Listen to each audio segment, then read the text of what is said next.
ഇത്രയും ഫാഷൻ പോരെ മോളെ? പവിത്ര ബന്ധം, പരിശുദ്ധ സ്വർണം. Sara golden diamonds, Thrissur road, Edappal. ഇനി എന്തിന് വേറൊരു ഓപ്ഷൻ? താൽക്കാലിക നിയമനവുമായി ബന്ധപ്പെട്ട് കൌൺസിൽ യോഗത്തിൽ പ്രതിപക്ഷ പ്രതിഷേധം. ഇന്ന് ചേർന്ന കൌൺസിൽ യോഗത്തിൽ താൽക്കാലിക നിയമനവുമായി ബന്ധപ്പെട്ട വിഷയത്തിലായിരുന്നു പ്രതിപക്ഷ പ്രതിഷേധമുയർന്നത്. നടുത്തളത്തിലിറങ്ങുകയും തുടർന്ന് കൌൺസിൽ ബഹിഷ്കരിച്ചുമാണ് പ്രതിപക്ഷ കൌൺസിലർമാർ തങ്ങളുടെ പ്രതിഷേധം രേഖപ്പെടുത്തിയത്. ഈ നഗരസഭയിൽ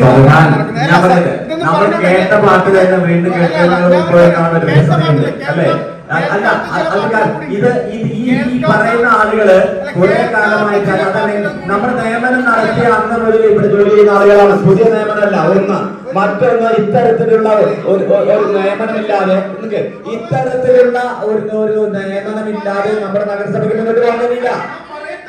നഗരസഭയ്ക്ക് മുന്നോട്ട് പോകാൻ കഴിയില്ല. അതാ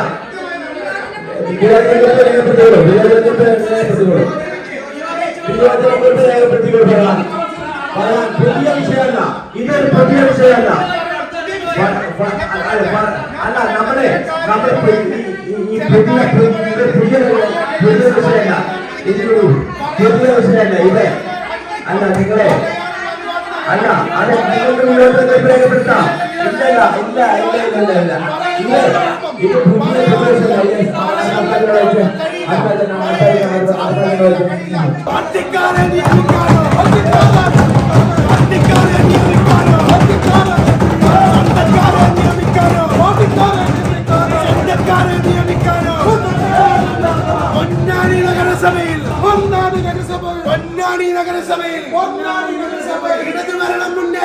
ഇടതുഭരണം മുന്നേറുന്നു. പാർട്ടി നിയമനം പതിവാകുന്നു.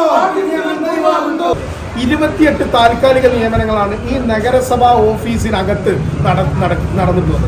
ഈ നഗരസഭയുമായി ബന്ധപ്പെട്ട് 28ഓളം താൽക്കാലിക നിയമനങ്ങൾ ഈ നഗരസഭാ ഓഫീസിനകത്ത് നടക്കുകയാണ്. നഗരസഭയുമായി ബന്ധപ്പെട്ട് നടക്കുകയാണ്. ഇനി നഗരസഭയുടെ അനുബന്ധ സ്ഥാപനങ്ങളിൽ വേറെയും താൽക്കാലിക നിയമനങ്ങൾ നടന്നുകൊണ്ടിരിക്കുന്നുണ്ട്. സംവരണം അട്ടിമറിച്ചതുമായി ബന്ധപ്പെട്ട് 3 പേരുടെ നിയമനവുമായി ബന്ധപ്പെട്ട് ഇന്നത്തെ അജണ്ട വന്നു. ആരാ സംവരണം അട്ടിമറിച്ചത്? ഞങ്ങളാണോ? സംവരണം അട്ടിമറിച്ച് സ്വന്തക്കാർക്ക് ഇവിടെ ജോലി നൽകിയത് ഇവിടുത്തെ CPM ആണ്, LDF ആണ്, ഇവിടുത്തെ ഭരണസമിതിയാണ്. അപ്പോൾ ആ അട്ടിമറിച്ചവർക്കും വീണ്ടും 179 ദിവസം അവരുടെ കരാർ കാലാവധി നീട്ടിക്കൊടുക്കുന്നതിന് വേണ്ടിയിട്ടുള്ള ഒരു അജണ്ട ഇന്നിവിടെ വന്നിട്ടുണ്ട്. അതുപോലെ തന്നെ ഇതൊരു പാർട്ടി ഓഫീസാക്കി മാറ്റുന്ന സമീപനം ഞങ്ങൾ എപ്പോഴും പറയാറുള്ളതാണ്. ഒരു പാർട്ടി ഓഫീസാക്കി മാറ്റുന്ന സമീപനമാണുള്ളത്. കണ്ടിജന്റ് ജീവനക്കാരെ പിൻവാതിലിലൂടെയും അല്ലാതെയും ഇവിടെ എടുത്തിട്ടുണ്ട്. അവരെ കൊണ്ട് എന്ത് ജോലിയാണ് ചെയ്യിക്കുന്നത്? ഇവിടുത്തെ നഗര ശുചീകരണം എന്ന പേരിൽ അവരെ ഇവിടെ അപ്പോയിന്റ്മെന്റ് ചെയ്തിട്ട് അവരെ കൊണ്ട് നികുതി പിരിക്കാൻ വിട്ടിരിക്കുകയാണ്. നികുതി പിരിക്കാൻ അവരെയാണ് പറഞ്ഞയച്ചിട്ടുള്ളത്. നികുതി പിരിക്കാൻ വിട്ടവരൊക്കെ മറ്റുള്ള പണികൾ എടുക്കുക, അവരുടെ പാർട്ടിയുമായി ബന്ധപ്പെട്ട ജോലികൾ എടുക്കുക. നികുതി പിരിക്കുന്നതിന് വേണ്ടി ഇവിടെ അപ്പോയിന്റ്മെന്റ് ചെയ്തവരൊക്കെ, ആ സെഷനിലേക്ക് അപ്പോയിന്റ്മെന്റ് ചെയ്തവരൊക്കെ അവരുമായി ബന്ധപ്പെട്ട പാർട്ടിയുമായി ബന്ധപ്പെട്ട പരിപാടികൾ എടുക്കുക. ഇവിടുത്തെ ഉദ്യോഗസ്ഥരുടെ കസേരയിൽ, ഇവിടുത്തെ മേലുദ്യോഗസ്ഥരുടെ കസേരയിൽ അവരൊക്കെ കയറിയിരുന്ന് ഭരിക്കുക. ഇവരാണ് ഇവിടെ ഭരണം നടത്തുന്നത്, ഇവിടുത്തെ താൽക്കാലിക ജീവനക്കാർ. ഈ സമീപനം ശരിയല്ല എന്നുള്ളതാണ് ഞങ്ങൾക്ക് പറയാനുള്ളത്.